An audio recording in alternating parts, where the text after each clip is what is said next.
नमस्कार, स्वागत आहे तुमचं आपल्या मम्मीज कोल्हापुरी किचनमध्ये। इडली, डोसा, उत्तापा ह्याच्याबरोबर आपण लाल, हिरवी किंवा पांढरी अशी वेगवेगळ्या प्रकारच्या साऊथ इंडियन चटणी खातो। आज आपण एक वेगळ्या प्रकारची साऊथ इंडियन चटणी करणार आहोत। करायला एकदम सोपी आहे, पटकन होणारी आहे। फक्त वेगळ्या पद्धतीने बनवल्यामुळे त्याची टेस्ट अगदी वेगळी लागते। तुम्ही नक्की ट्राय करून बघा। तर एका पॅनमध्ये 1 टेबलस्पून तूप घ्यायचं आहे। तर त्याच्यामध्ये मेथ्या पाव टीस्पून टाका,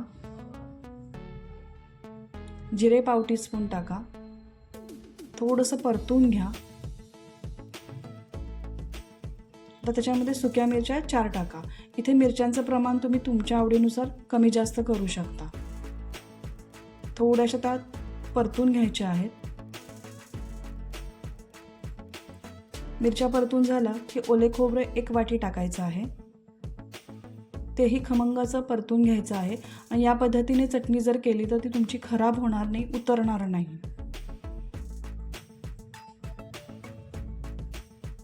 आता फुटाण्याची डाळ अर्धी वाटी टाकायची, तीही थोडीशी परतून घ्यायची, जास्त परतवायची नाही, नाहीतर ती कडक होते।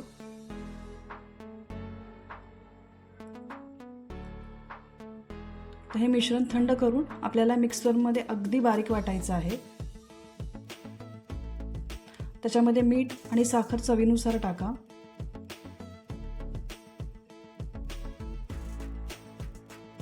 इथे दही अर्धी वाटी ताजं टाकायचं आहे, पाणी वापरायचं नाही, पाण्यामुळे चटणी पानसट होते।